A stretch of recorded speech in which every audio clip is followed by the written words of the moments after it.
Hi everyone, आप देख रहे हैं चैनल इग्नू इन्फो। और आज असाइनमेंट सबमिशन के रिगार्डिंग एक इम्पॉर्टेंट चीज़ है, मैं आप सभी लोगों को बताने वाला हूँ। इस वीडियो में हम बात करेंगे कौन सी ऐसी चीज़ें हैं जो असाइनमेंट में अगर आपने फॉलो नहीं करी तो इसमें कोई घबराने वाली बात नहीं है।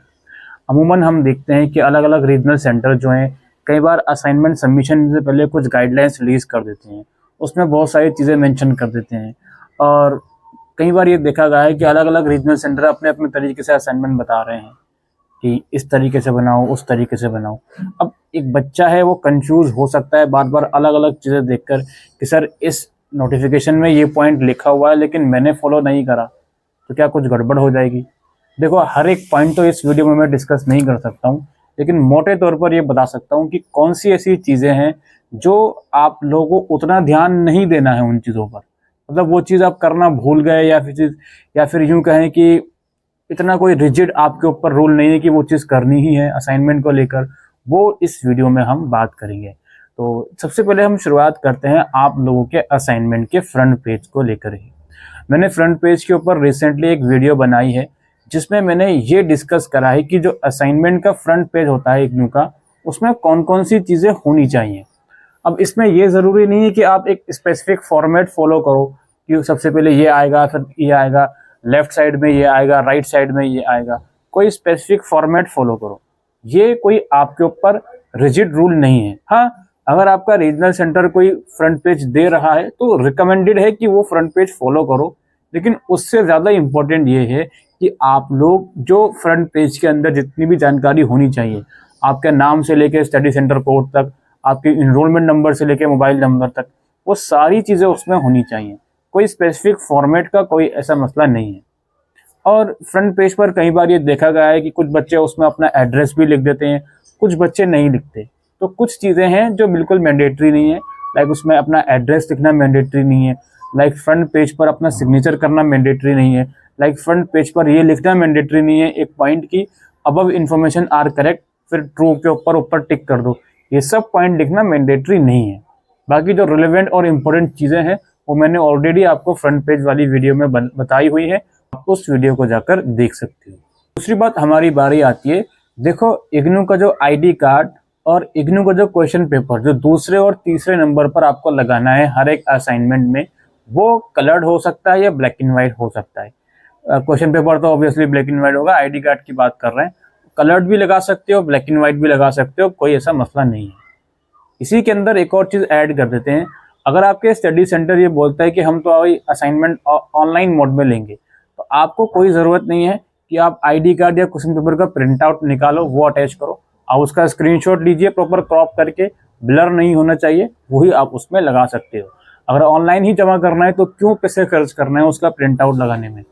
लेकिन हाँ, जो फ्रंट पेज है उसका प्रिंट आउट ही लगेगा, क्योंकि उस पर मैनुअली आप खुद से चीज़ें लिखोगे उसको, ठीक है। बाकी अगर दोनों चीज़ें हैं, आईडी कार्ड और क्वेश्चन पेपर, अगर असाइनमेंट ऑनलाइन मोड में सबमिट हो रहा है तो इन दोनों चीज़ों का स्क्रीनशॉट भी आप प्रॉपर क्रॉप करके अटैच कर सकते हो। इसके बाद बारी आती है हमारी शीट्स की। शीट्स के ऊपर भी काफ़ी मसले होता है कि सर हम लाइंस वाली यूज़ करें, सिंगल साइड लाइन यूज़ करें, डबल साइड लाइन यूज़ करें। देखो, it totally depends on you, आपके ऊपर बिल्कुल निर्भर है कि आपको कौन सी शीट यूज़ करनी है। बस ये है कि शीट A4 साइज होनी चाहिए, दैट्स इट। बाकी आप लाइंस वाली यूज़ करो, बिना लाइंस वाली यूज़ करो, ये आपके ऊपर डिपेंड है। अब इसके अंदर छोटी छोटी चीज़ें बच्चे पूछते हैं कि सर क्या मैं उसको हाईलाइट कर सकता हूँ मेन पॉइंट को। भाई कर सकते हो, ऐसा कोई प्रॉब्लम नहीं है, लेकिन हमेशा से एक चीज़ याद रखिएगा कि क्वालिटी ज़्यादा मैटर करती है। आप उसको सजावट में लग जाओगे तो वो उतना फ़र्क नहीं पड़ेगा। आप किसी 12th क्लास के एक्सटर्नल एग्जामिनर को इम्प्रेस करने नहीं बैठे हो, आप असाइनमेंट बना रहे हो, तो चेक करने के लिए टीचर ये नहीं देखा कि कितना उसने सजाया है कितना नहीं। मेनली वो वर्ड लिमिट देखता है कि वर्ड लिमिट आपने फॉलो करी हो और आपकी क्वालिटी क्या है वो देखता है। एक मिथ ये भी है कि यार असाइनमेंट तो चेक होगा नहीं, इतने सारे बच्चों का असाइनमेंट कैसे चेक करेगा टीचर। इस मिथ के अंदर कभी भी मत पड़ना, क्योंकि अगर मान लीजिए एक टीचर है, उसको डेली 15 सब्जेक्ट के असाइनमेंट सबमिट चेक करने 15 बच्चों के, और वो क्या करता है टीचर कि 5-10 की तो बहुत थॉरली चेक करता है और बाकी को उतने थॉरली चेक नहीं करता।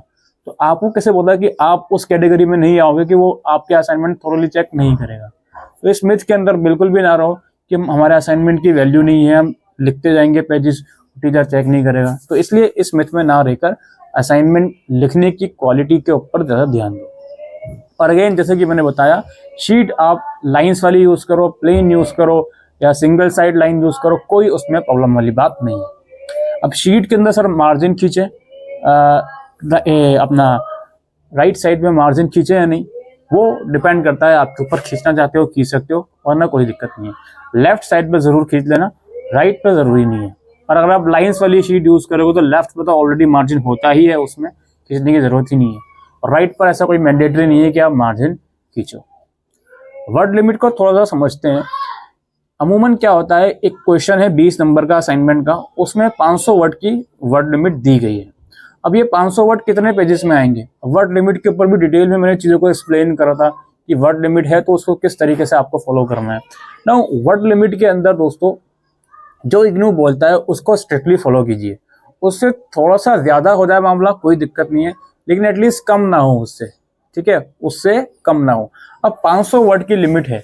अब कायदे से अगर देखा जाए, एक बच्चा है, उसकी एवरेज राइटिंग है, ना ज़्यादा बड़ी राइटिंग है ना ज़्यादा छोटी राइटिंग है, और अगर वो देखे तो 3 से 3.5 पेजेस में उसका 500 वर्ड का आंसर कंप्लीट हो सकता है। वो इनफ है, आपको कुछ ज़्यादा स्ट्रेच करने की ज़रूरत नहीं है 6-7 पेजेस करने की। अगर आपने कर लिया है किसी क्वेश्चन में, उसके बाद ये वीडियो देख रहे हो, कोई दिक्कत नहीं है, उसको डिलीट मत करो, नेक्स्ट सेशन से या नेक्स्ट क्वेश्चन से ध्यान रखना, दैट्स इट, ठीक है। वही मैं तो कह रहा था ना कि कौन सी ऐसी चीज़ें हैं जो अवॉइड नहीं करी जा सकती और कौन सी अवॉइड करी जा सकती हैं, उसी चीज़ को मैं बता रहा हूँ। इसके बाद एक और चीज़ है, जहाँ से आप असाइनमेंट लिखना स्टार्ट करते हो, कहा यह जाता है कि हर एक शीट पर अपना नाम और इनरोलमेंट नंबर और सिग्नेचर करो। जी हाँ, बिल्कुल करना चाहिए। अगर ये आप करना भूल भी गए तो भी कोई दिक्कत नहीं है, रिजेक्ट नहीं होगा अगर करना भूल भी गए। लेकिन ऐसा अमूमन देखा नहीं जाता है, जब कोई इंस्ट्रक्शन में कोई चीज़ लिखी गई है, हर शीट पर अपना नाम ईमेल लिखो, तो बच्चा भूल जाए। 2-3 शीट पे भूल जाए, 4-5 शीट पे भूल जाए, वो अलग बात है, लेकिन हर एक शीट पे भूल जाएगा तो वो शायद भूलने की कैटेगरी में नहीं, वो शायद उस कैटेगरी में आएगा कि आपको पता ही नहीं था कि उसमें सिग्नेचर करना है या नहीं। लेकिन अगर नहीं करा तो मुझे नहीं लगता कि वो असाइनमेंट आपका रिजेक्ट होगा। इन चीज़ों को ध्यान रखें। दूसरी बात, black pen blue pen use करें यार, कोई ऐसा मसला नहीं है। रेड पेन यूज़ ना करें, ऑब्वियस सी बात है, वो तो बताने वाली बात ही नहीं है, समझ गए। ये कुछ चीज़ें थी जो असाइनमेंट को लेकर हम डिस्कस करने आए थे इस वीडियो में। और बाकी इसके अलावा कोई और आपकी चीज़ है जो आपको लगता है कि मैं नहीं बता पाया हूँ, कमेंट सेक्शन में लिख के पूछ सकते हैं। वैसे मुझे लगता है जितनी भी मोटी मोटी चीज़ें थी जिनसे आपके असाइनमेंट में फ़र्क पड़ता है या नहीं पड़ता, वो मैंने आपको ज़रूर से इस वीडियो के अंदर बता दी। उम्मीद करते हैं ये वीडियो आपको यूज़फुल लगी हो, तो वीडियो को शेयर कीजिएगा। Thank you.